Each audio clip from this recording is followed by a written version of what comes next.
What's up, y'all? It's your girl, Jay Rene. I hope that y'all are doing well. This is Prison Riot Radio. This fine morning, we are talking to Mr. Anthony Fields. He's an author that is currently behind the G-Wall. We're going to holler at him and, find out what he got going on. Good morning. How are you, sir? Oh, I'm doing all right. How you doing? I'm doing pretty well. Thank you. I appreciate you doing this interview with us. Sure, I appreciate you. For sure. We're going to jump right into it. So tell the people a little bit about yourself and where you from. My name is Anthony Fields. I'm from Washington, D.C., Southeast Washington, D.C.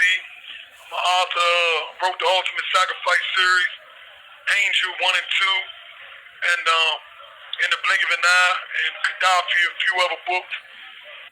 Oh, okay. So, you've been writing for quite a while, but let's talk about you currently behind the G-Wall, correct? Yeah, I'm definitely behind the wall. All right. How long you been behind the G-Wall? Sure, I just did 15 years in the feds. I came home 2016, and walked right into a conspiracy. So I was home for about 2 years, and I still was publishing books and trying to get some things going on, but kind of lost focus and caught up on the conspiracy. So now I'm back behind the wall. I've been back in since 2018, so it's been like January be like 4 years for me. I've been back in. Okay. So, tell us about your experiences. Like, what kept you motivated through those 15 years? Really, it was just, I needed something that basically, some type of outlet to basically keep me motivated, to keep me from going crazy behind the wall and in the cells. I did a lot of lockup time, a lot of 23 and 1 and all that type of stuff. So Right. writing for me was my motivation, man, to just survive everything I was going through. Right, for sure. So, how many books from a federal prison? How many books in total have you written? Sure, I think it's about 13 altogether. It's like, I think about 11 of them on Amazon, but it's about 13 altogether. Okay, so which one is your favorite? I don't know. I'm kind of, all of them kind of my baby. So Right. for me to choose one, I don't know. The Ultimate Sacrifice series 1 through 6 was good. It pushed me. It was great. I got a lot of good feedback, a lot of 4 and 5-star reviews on Amazon. It's cool. Angel 1 and 2. I'm currently writing the part 3 right now, so I kind of like all of them. Okay, so how do you create the stories that you came up with? Were they based on real life, or were they from your imagination? Well, it's kind of like I'm from the streets, born and raised in the streets, so a lot of it's street stories, but a lot of it some non-fiction mixed with a little fiction. I changed the names and stuff like that, but I draw from a whole lot of things I read in the newspapers, magazines, things I see on the news. I just take a lot of things and use it and come up with the stories. Okay.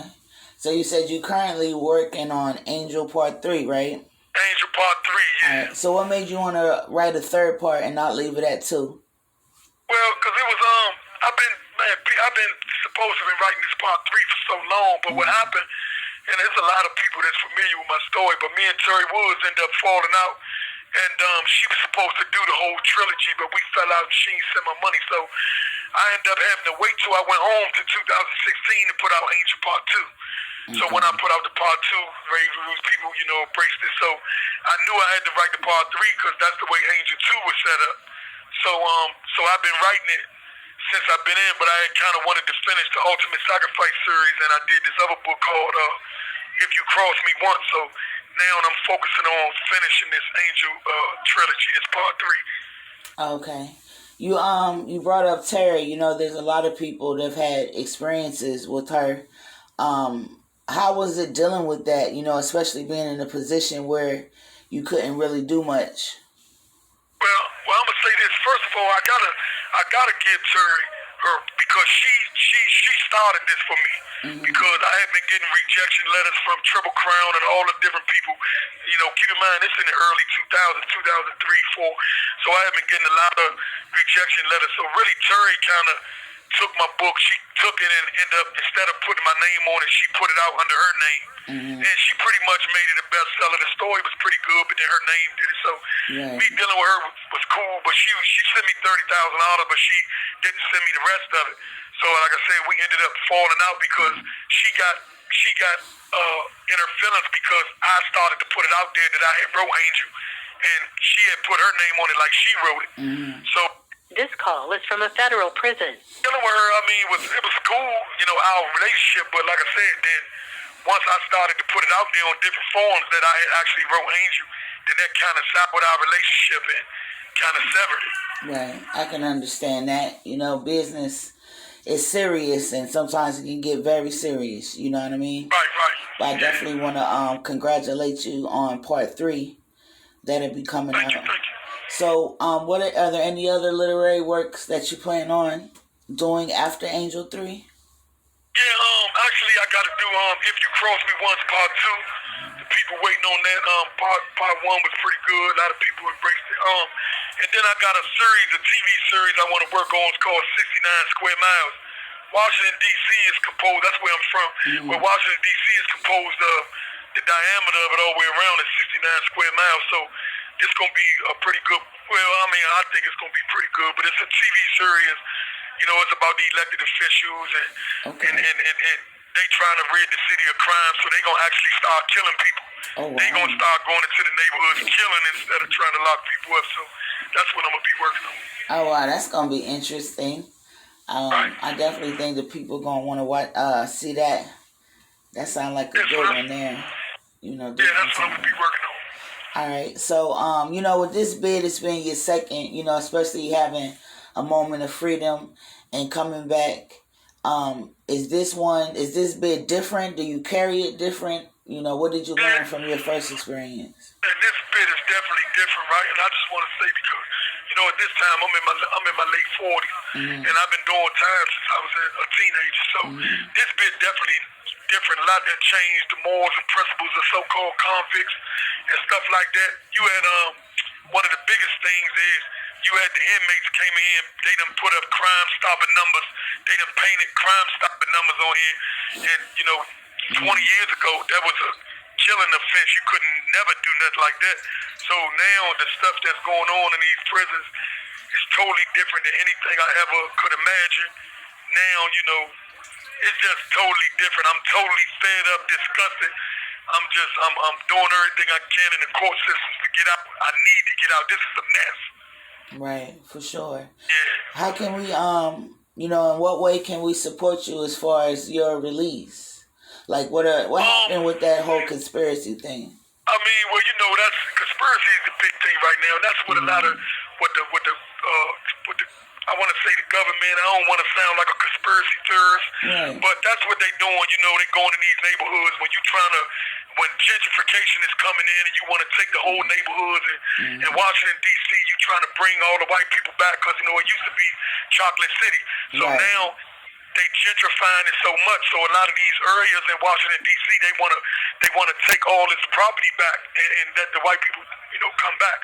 So what they doing is they just going in and they doing these sweeping indictments, these 50 and 60 people indictments, and everybody just friends and not even doing business with each other or whatever. And they just saying that all of y'all, these conspiracy laws unjust. Right. You know what I mean? So they just saying that everybody is together conspiring to sell drugs and such. And these jurors believe in it, and they convicting you. And you know, now I'm back in here with 16 years for some stuff. I wasn't even there when they raided these places and found these drugs. Wow, bro. You know what I mean? Yeah, so I'm fighting to give it back. I'm you know, I just lost my direct appeal, so I got some other motions. So I'm fighting to give it back. You know. All right, for sure. I hope you're very successful in that fight. Thank you. I appreciate it. All right, bro. We ain't got too much time, so I want to ask you a question. You know, what advice would you give someone that is about to, you know, come behind a G-wall for an extended period of time? To basically come in these joints now, like I said, we talking about a federal prison as opposed to state prisons. So, you know, I can't really speak on the state prison because I've been in the federal prisons most of my life. And in these federal prisons, you know, I'm in a United States Penitentiary, a level 7 penitentiary. So it's a lot different than FCI's lows and mediums. So they do different kind of bits.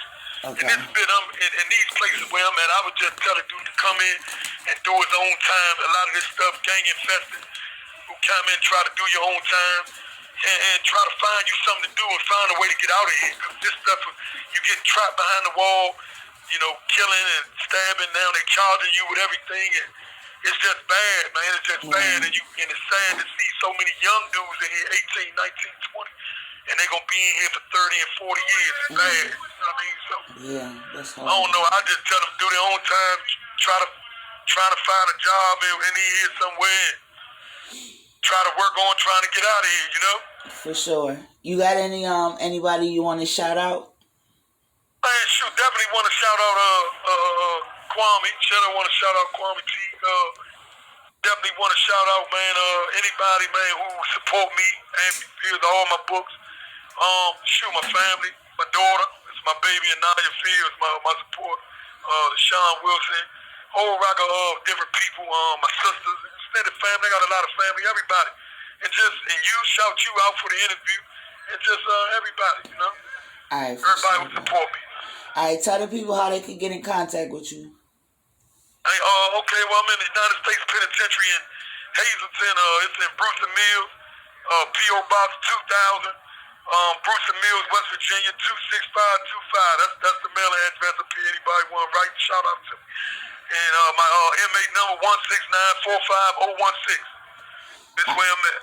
All right, bro, we got it. I definitely appreciate you this morning for taking the time to interview with us.